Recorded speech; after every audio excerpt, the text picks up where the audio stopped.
mysterious north and to the Great Hall here at Castle Fraser. Now, later on, we'll be meeting some members from the Vampire Society, and I have to say, although it's a bit corny, they are really fangs of Dracula and some great outfits. So we'll be chatting to them later on. But first of all, when it comes to places to visit, Scotland is top of the list. And I'm not just talking about tourist destinations, because these are visits from outer space. Scotland has reported unprecedented numbers of sightings of flying saucers, lights in the sky, and now abductions. With me is Malcolm Robinson, one of the country's foremost paranormal researchers, and Garry Wood, who believes he was himself abducted.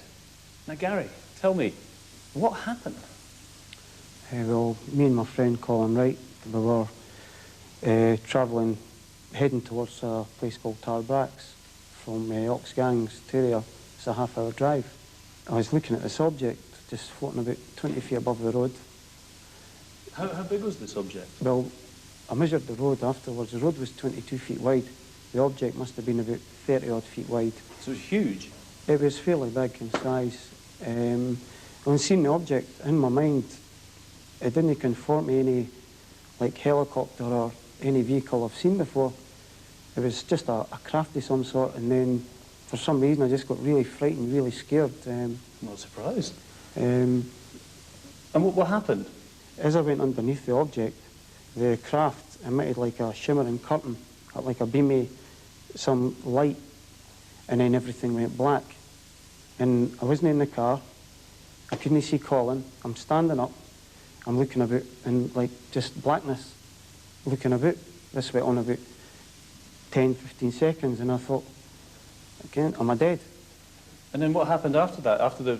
Then after that, I'm in the car, and the back end of the car's shunting out, and it's heading right across the road up towards the embankment. So you went into a skid, and then, I mean, how long did all that take? Initially, I thought it took 15 seconds. The time where I entered, saw the craft going into it, this like blackness with a shimmering curtain and that, and then on the road again. When I got to my destination, I actually got there about 1:45 in the morning. So that was like 2 hours after you left? Well, an hour odd, so I'm not particularly absolutely certain on the exact time. Okay, well, Malcolm, I mean, you've investigated a number of weird happenings, unexplained happenings. Yeah. Is this a typical story? It's fairly typical of UFO research and encounters of this nature worldwide. You know, they do not always happen in Scotland. They happen in Venezuela, Paraguay, America, Canada.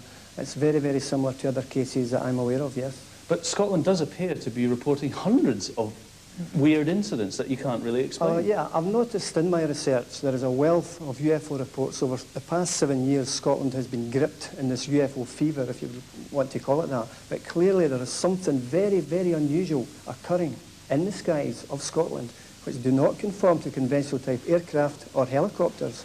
No, that's what people are going to say. They're going to say, oh, it's, well, you know, Bonnie Bridge was the place where it was all happening. They're going to say it's gas explosions out the bings there, or it's up by Lookers or something, so it's planes flying overhead. But couldn't it be explained by things like that? Well, it's fair to say that 95% of all UFO reports have natural, identifiable solutions. We're basically only talking about a small 5%.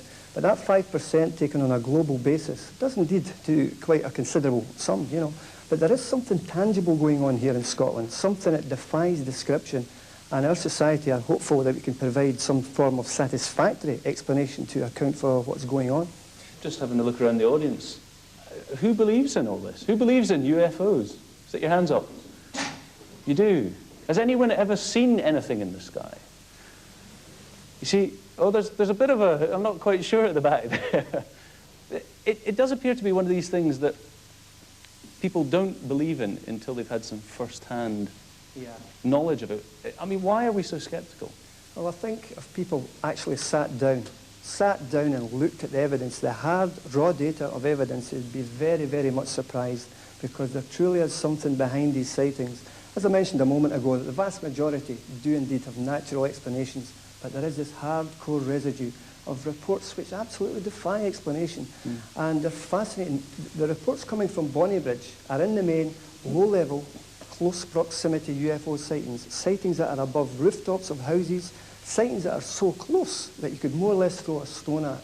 And we have video testimony, we have pictorial testimony through photographs, and also witness testimony, but there's something tangible going on in the skies of Scotland.